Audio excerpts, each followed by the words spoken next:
वर्ष 2021 में प्रवर्तन निदेशालय ने न्यूज क्लिक नामक मीडिया इकाई के विरुद्ध मनी लॉन्ड्रिंग के आरोपों की जांच शुरू कर दी। 30 करोड़ रुपए की इस धांधलेबाजी में न्यूज क्लिक को संदिग्ध संबद्धता वाले व्यक्तियों को धन हस्तांतरित करते हुए पाया गया।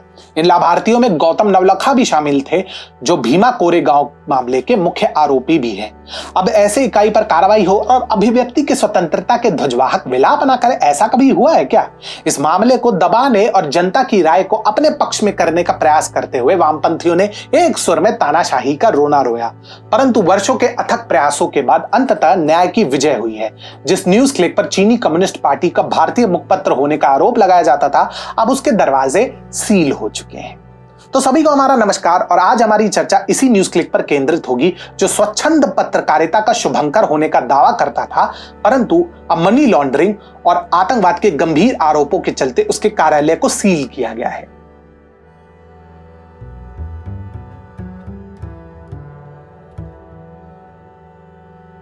हाल ही में दिल्ली पुलिस के स्पेशल सेल के नेतृत्व में न्यूज क्लिक से संबंधित कम से कम 46 व्यक्तियों ने खुद को कानून प्रवर्तन एजेंसियों की गहन जांच के दायरे में पाया एवं उनके डिजिटल उपकरण और महत्वपूर्ण दस्तावेज जांच के लिए जब्त कर लिए गए।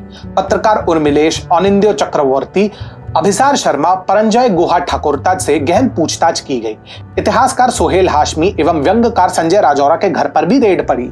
जहां दिल्ली पुलिस ने बड़े पैमाने पर छापेमारी की, वहीं मुंबई पुलिस ने तीस्ता सीतलवार और सीताराम येचुरी जैसे प्रमुख हस्तियों को निशाना बनाते हुए एक समान ऑपरेशन शुरू किया, जो न्यूज क्लिक घोटाले से जुड़ा हुआ था। इस उथल पुथल में न्यूज क्लिक के संस्थापक और प्रधान संपादक प्रबीर पुरकायस्थ को स्पेशल सेशन कोर्ट ने 1 सप्ताह की पुलिस कस्टडी में भेजा, परंतु वे अकेले नहीं हैं। उनके सहयोगी एवं न्यूज क्लिक के मानव संसाधन प्रमुख अमित चक्रवर्ती को भी यही दंड दिया गया है। परंतु यह कार्रवाई क्यों और किस लिए? ये सब मनी लॉन्ड्रिंग के आरोपों से प्रारंभ हुआ, जिसके बाद प्रवर्तन निदेशालय ने जांच करने की संस्तुति की।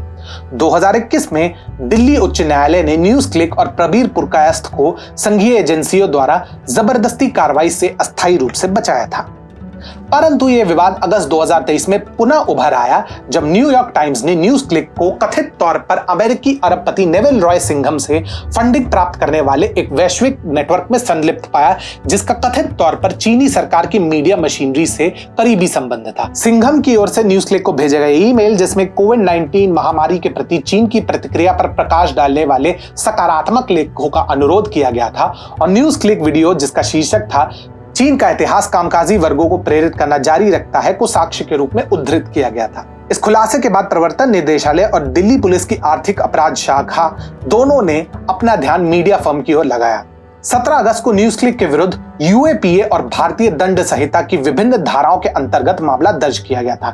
ईडी की जांच से यह पता चला कि कुल 38 करोड़ रुपए में से लगभग 9.59 करोड़ रुपए प्रत्यक्ष विदेशी निवेश के माध्यम से न्यूज क्लिक में आए थे, और शेष धनराशि को सेवा निर्यात के रूप में वर्गीकृत किया गया था। परंतु अप्रैल 2018 में डेलावेयर स्थित वर्ल्ड वाइड मीडिया होल्डिंग्स नामक एक ऐसी कंपनी, जिसका कोई अस्तित्व भी नहीं था, ने लोगों का संदेह और गहरा कर दिया। अब आरोपों से पता चलता है कि 38.05 करोड़ रुपए की पूरी राशि की उत्पत्ति चीन में एक अज्ञात स्रोत से हुई।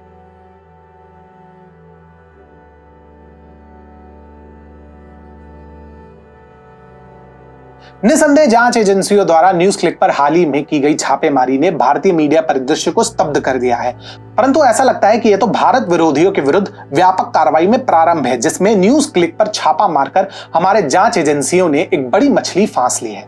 वो कैसे? न्यूज क्लिक कोई ऐसा वैसा मीडिया पोर्टल नहीं है। द हिंदू के अलावा यह उन प्रमुख मीडिया आउटलेट्स में से एक है जो चीन के प्रति अपने मुखर समर्पण के लिए कुख्यात है।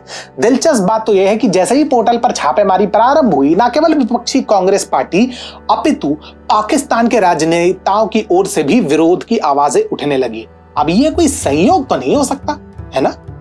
न्यूज क्लिक पर प्रकाशित वीडियो खुले तौर पर चीन की प्रशंसा करने में कोई प्रयास अधूरा नहीं छोड़ते, जो साइट की विश्वसनीयता और स्वतंत्रता के बारे में गंभीर सवाल उठाते हैं। इस तथ्य के बावजूद कि न्यूज क्लिक ने खुद को फासीवादी ताकतों से मुक्त पत्रकारिता के प्रकाश स्तंभ के रूप में चित्रित किया था।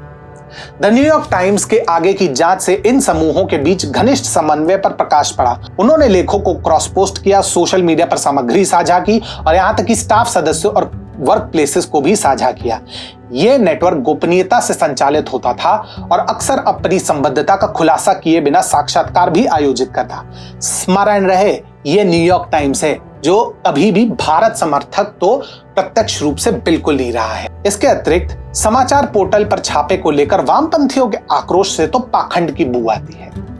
उदाहरण तो वैसे असंख्य है, परंतु एक बार आप मनीष कश्यप और अभिजीत मजूमदार जैसे पत्रकारों के विरुद्ध बिहार और तमिलनाडु सरकारों की दंडात्मक कार्रवाई पर इनकी प्रतिक्रिया देखिए।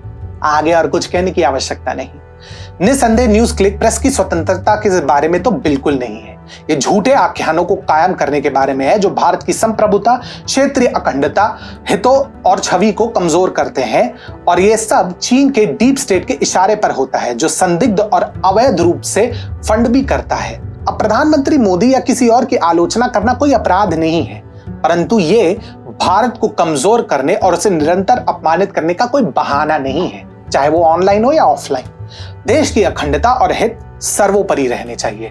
न्यूज क्लिक पर छापा एक सख्त चेतावनी है कि इन मूल्यों की सुरक्षा में मीडिया की भूमिका से कभी समझौता नहीं किया जाना चाहिए।